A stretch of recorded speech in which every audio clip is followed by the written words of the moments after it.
बंदोबस्त होगा। हम भारतीय हैं और हमें इस बात पर बहुत गर्व है।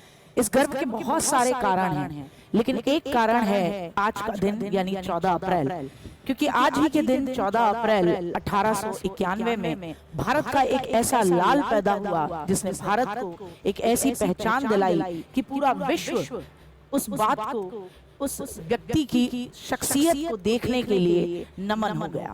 मैं बात कर रही हूँ डॉक्टर भीमराव अंबेडकर जी की, जिन्हें हम प्यार से कहते हैं बाबा साहब। आज हम जानेंगे बाबा साहब के जीवन की कुछ ऐसी घटनाएं, कुछ ऐसे अनुभव जिन्होंने उन्हें एक महान शख्सियत में तब्दील किया और साथ ही साथ भारत की राजनीति में एक बहुत बड़ा परिवर्तन, और आज जो भारत का समाज दिखाई देता है जिसमें बराबरी है और भारत का संविधान जो कि बराबरी की बात, समानता की बात, स्वतंत्रता की बात करता है, वहां तक पहुंचाने में एक बहुत बड़ी भूमिका निभाई और यहाँ तक देश को लाने की दिशा दिखाई। तो हुआ ये कि 14 अप्रैल 1891 में मध्य प्रदेश के मऊ में रामजी मालोजी सकपाल और भीमाबाई की 14वीं संतान के रूप में डॉक्टर भीमराव अंबेडकर का जन्म होता है। भीमराव अंबेडकर जी जो एक अर्थशास्त्री, पॉलिटिशियन और ऐसी गजब की लॉ की यानी कि विधि की नॉलेज रखने वाले व्यक्ति थे कि लोग उनके पास सलाह लेने के लिए आया करते थे। उन्होंने सामाजिक कुरीतियों पर इस तरह की चोट की कि भारत के समाज को बदलना ही पड़ा। अंबेडकर किसी एक जाति के स्पेशल नेता नहीं कहे जा सकते, और अगर कोई ऐसा कहता है तो मुझे लगता है शायद वो अंबेडकर को जान नहीं पाया, क्योंकि अंबेडकर ने किसी एक जाति विशेष के लिए काम नहीं किया। उन्होंने हर बहिष्कृत तबके के लिए काम किया जिसे उस समय के समाज में दबाया जाता था, कुचला जाता था। उन्होंने भारतीय महिलाओं की स्थिति में भी सुधार के लिए काम किया। उन्होंने श्रमिकों, किसानों, मजदूरों के लिए भी काम किया।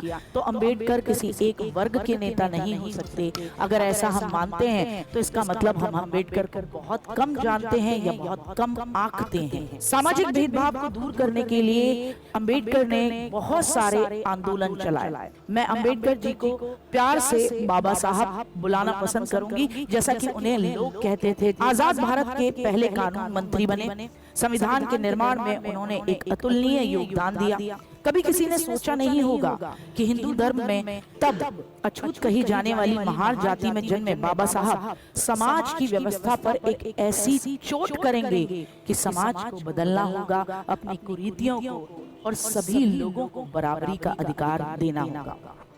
ये समाज के बदलने की सोच उनके मन में एक दिन में कभी नहीं आई थी। उन्होंने अपने जीवन में ऐसे बहुत से अनुभव किए जिन्होंने समाज को बदलने के लिए उन्हें कठोर कदमों को और कठोर प्रयासों को करने के लिए प्रेरित किया। अंबेडकर जी के नाम की कहानी, जिसका जिक्र वो खुद अपनी ऑटोबायोग्राफी वेटिंग फॉर वीजा में करते हैं, जिसमें उन्होंने कहा कि जब मैं 7 नवंबर 1990 को सतारा के गवर्नमेंट हाई स्कूल में मेरा एडमिशन कराया गया, तब मेरा नाम भीमराव रामजी आबंडेवकर रखा गया, क्योंकि कारण ये था कि मेरे गांव का नाम आबंडवे था। और उस समय ये प्रथा थी कि लोग अपने नाम के पीछे अपने गांव का नाम लगाते थे। लेकिन मेरे एक बहुत बड़े प्रिय अध्यापक जो कि कृष्णा केशव जी थे, उन्होंने इस नाम को परिवर्तित करके मेरा नाम अंबेडकर कर दिया, और तब से सब लोग मुझे भीमराव अंबेडकर के नाम से जाने लगे।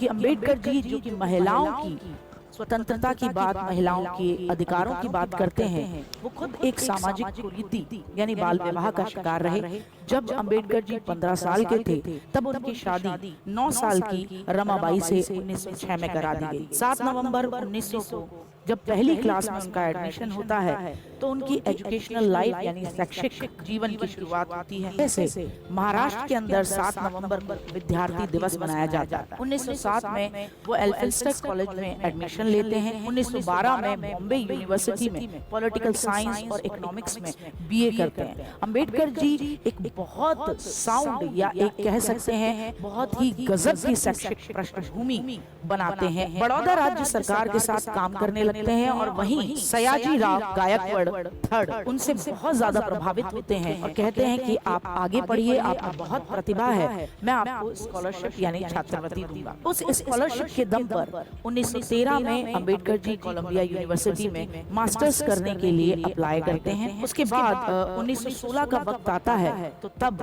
अंबेडकर जी लंदन में लॉ की पढ़ाई करने के लिए चले जाते हैं। 1916 में लंदन में लॉ की पढ़ाई करने के लिए अंबेडकर जी चले जाते हैं। वहाँ न केवल वो लॉ की पढ़ाई कर रहे थे बल्कि सेम उसी समय पर वो लंदन के स्कूल ऑफ इकोनॉमिक्स में भी एडमिशन लेकर इकोनॉमिक्स में डॉक्टरेट यानी पीएचडी पर काम करना शुरू कर देते हैं। 1917 में आपको पता ही है प्रथम विश्व युद्ध का समय आ चुका था, तो ऐसी स्थिति में अंबेडकर जी को भारत वापस लौटना पड़ता है और तब उनसे ये कहा जाता है कि वो 4 सालों में वापस आकर अपनी डॉक्टरेट को पूरा कर सकते हैं। जब अंबेडकर जी यहाँ भारत लौट कर आते हैं तो तब वो ये महसूस करते हैं कि भारत में कुछ भी नहीं बदला है, सामाजिक कुरीतियां अपनी जगह है। अंबेडकर जी को ये भरोसा था कि इतनी शिक्षा प्राप्त करने के बाद शायद मेरी बौद्धिकता के तर्कों के आधार पर, मेरी शैक्षिक योग्यता के आधार पर लोग मेरा सम्मान करेंगे या लोग मुझे सहजता के साथ ट्रीट करेंगे। लेकिन बहुत दुखद बात है कि उस समय का समाज आपकी शैक्षिक योग्यता नहीं देखता था बल्कि आपकी जाति देखा करता था। अंबेडकर जी जब भारत रहते हैं तो उन्हें बहुत ज्यादा दुख होता है और वो तभी निश्चय करते हैं कि मैं जब भारत लौटूंगा तो अपनी भूमि के लिए, अपने लोगों के लिए कुछ जरूर कर। 1920 में कोल्हापुर के शाहू महाराज जी और अपने पारसी फ्रेंड की मदद से वो दोबारा से इंग्लैंड जाते हैं। कारण ये था कि उनकी स्कॉलरशिप को बंद कर दिया गया था। जैसे ही प्रथम विश्व युद्ध खत्म होता है और वो सोचते हैं कि मुझे वापस लौटना चाहिए अपनी डॉक्टरेट को पूरा करने के लिए, तब महाराज गायकवाड़ की तरफ से दी जाने वाली स्कॉलरशिप जो कि हर महीने $11.5 हुआ करती थी उसे बंद कर दिया जाता है। तो वो मदद लेते हैं अपने दोस्त की, कुछ अपनी सेविंग्स होती हैं और साथ ही साथ शाहू महाराज जी जो कि कोल्हापुर के महाराज थे उनकी मदद से वो 1920 में वापस इंग्लैंड जाते हैं। 1921 में एमएससी की डिग्री लेते हैं। 1922 में लंदन से बैरिस्टर इन लॉ की उपाधि लेकर आते हैं। 1923 में इकोनॉमिक्स में डॉक्टर ऑफ साइंस की उपाधि लेते हैं। अंबेडकर जी ने एक बात कही थी जो दिल को छू जाती है। उन्होंने कहा था कि छुआछूत तो गुलामी से भी बदतर है।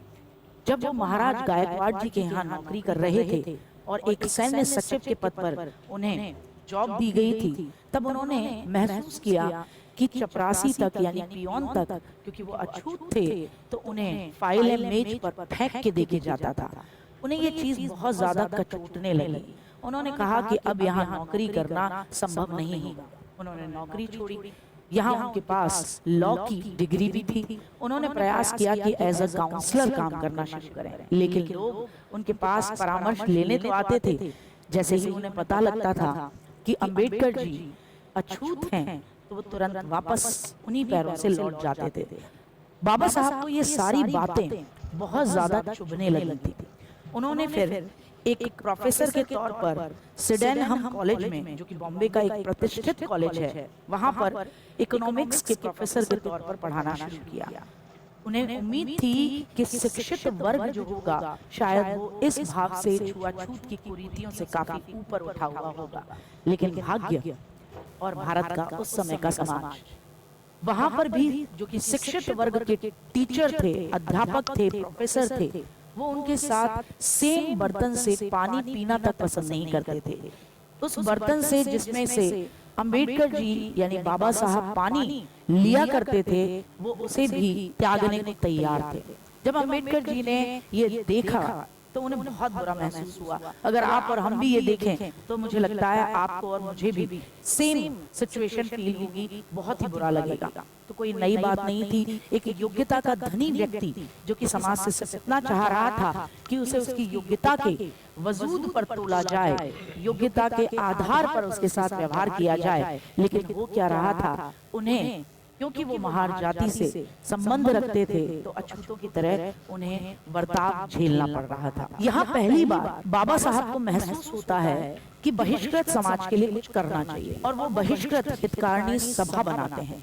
जिसका उद्देश्य था बहिष्कृत समाज, यानी जिसे मुख्य धारा से बिल्कुल अलग कर दिया गया है, जिसे छुआछूत के आधार पर छोड़ दिया गया है, वहां पर उन लोगों को सामाजिक और आर्थिक अवसर देना, उन्हें सरकारी नौकरियों के लिए आगे बढ़ाना, उनकी शिक्षा की व्यवस्था करना, उनके मन में भी शिक्षा के प्रति एक उम्मीद जगाना और ये भरोसा दिलाना कि वो आगे चलकर अपना भविष्य बदल सकते हैं अगर वो शिक्षित हो जाते हैं।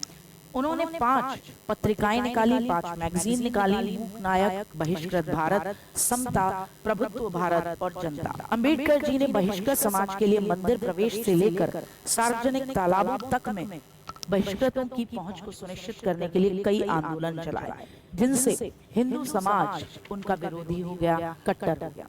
अंबेडकर जी 1930 में जब पहला गोलमेज सम्मेलन हुआ, तब ये डिसाइड करते हैं कि मैं जरूर जाऊंगा इंग्लैंड और वहां बात करूंगा कि बहिष्कृत समाज को भारत के अंदर एक अलग से निर्वाचन की व्यवस्था कर दी जाए। उनकी बात को जब उस समय ब्रिटेन की संसद ने सुना तो उन्हें लगा कि शायद ये करना बेहतर होगा। अंग्रेज एक तरफ फूट डालो राज करो की नीति पर भी चल रहे थे और इस तरफ अंबेडकर जी यानी बाबा साहब एकदम क्रांतिकारी मूड में चल रहे थे। अंबेडकर जी समाज को बदलना चाहते थे और वो जानते थे कि समाज को बदलना है तो गांधीवादी विचारधारा से नहीं बदला जा सकता, आपको अपने अधिकारों को छीनना पड़ेगा, उनकी लड़ाई लड़नी पड़ेगी। अंबेडकर जी ने 1932 में उस समय के ब्रिटेन के प्रधानमंत्री मैकडॉनल्ड से कहा कि हमारे लिए पृथक निर्वाचन कर दिया जाए, दलितों के लिए पृथक निर्वाचन कर दिया जाए। उनकी मांग को स्वीकार कर लिया जाता है, लेकिन उसी समय पर जब ये बात गांधी जी को पता लगती है तो वो पूना की यरवदा जेल में थे। गांधी जी आमरण अनशन करने के लिए तत्पर हो जाते हैं। जब ये बात बाबा साहब तक पहुंचती है तो बाबा साहब बड़े सटीक शब्दों में कहते हैं कि मैं दलितों का उद्धार करने का प्रयास कर रहा हूं और मुझे लगता है गांधी जी को उसमें मेरा सहयोग करना चाहिए। आमरण अनशन उन्होंने ईसाइयों को, मुसलमानों को या सिखों को जब अलग से निर्वाचन दिया जा रहा था तब तो नहीं किया। गांधी जी दलितों के विरोध में ही क्यों खड़े हुए हैं? क्या चाहते हैं? उन्हें तो इस प्रस्ताव का स्वागत करना चाहिए जबकि वो आमरण अनशन पर बैठ गए हैं। मैं गांधी जी के जीने या मरने के प्रश्न पर कहीं पर भी कोई सवाल नहीं खड़ा करूंगा, वो स्वतंत्र हैं, लेकिन हाँ मैं दलितों के साथ अन्याय नहीं करूंगा। उन्होंने एक बात और कही जिसकी वजह से उस समय का समाज बाबा साहब का विरोधी हो गया। उन्होंने कहा गांधी जी कोई अमर तो है नहीं, अगर गांधी जी आमरण अनशन करने के लिए बैठे हैं तो कोई दिक्कत नहीं है, हर व्यक्ति यहाँ पर आया है और एक दिन हर व्यक्ति को जाना है, लेकिन गांधी जी के कहने पर मैं दलितों के साथ धोखेबाजी नहीं करूंगा, मैं उन्हें उनका हक दिलाने की लड़ाई जरूर लड़ूंगा। लेकिन जब गांधी जी की तबीयत खराब होने लगी और बाबा साहब पर बहुत ज्यादा दबाव पड़ने लगा तो 24 सितंबर 1932 के शाम 5 बजे वो यरवदा जेल पहुंचते हैं और पूना पैक्ट पर साइन करते हैं और तब गांधी जी के साथ उनका एक समझौता होता है जिसके तहत जो दलित समुदाय था उसके लिए 148 सीटों पर आरक्षण को सुनिश्चित किया जाता है। हालांकि बाबा साहब पूरे जिंदगी भर इस बात को लेकर हमेशा दुखी रहे कि गांधी जी ने पृथक निर्वाचन की उनकी मांग को सिरे से खारिज करवा दिया। उन्होंने इस बात का जिक्र 1942 में लिखी अपनी एक किताब स्टेट ऑफ माइनॉरिटीज में भी किया है कि मुझे इस बात का बेहद दुख है कि गांधी जी ने सहयोग करने की जगह हमारी खिलाफत की। आप जानना चाहेंगे कि उनका राजनीतिक जीवन कैसा था। एक बहुत ही प्रभावशाली नेता, एक बहुत ही प्रभावशाली